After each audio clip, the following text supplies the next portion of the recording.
హిజ్కియా దేవుణ్ణే తన జీవించిన విధానమును బట్టి దేవుణ్ణి జ్ఞాపకం చేసుకోమని అడుగుతున్నాడు.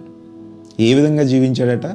యథార్థ హృదయము గలవాడై సత్యమును నీతిని అనుసరించుచు దేవుని దృష్టికి సమస్తమును కూడా అనుకూలంగా జరిగించాడట.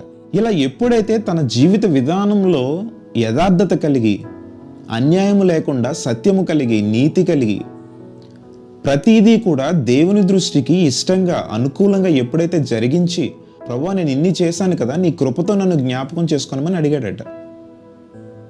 వెంటనే దేవుడు తన చేసిన ప్రార్థనను, తన జీవితాన్ని దేవుడు జ్ఞాపకం చేసుకుని యెషయా ప్రవక్తకు మరలా ప్రత్యక్షమై 15 సంవత్సరాల ఆయుష్ని ఇస్తున్నానని చెప్పి మరలా చెప్పమని దేవుడు పంపిస్తాడు.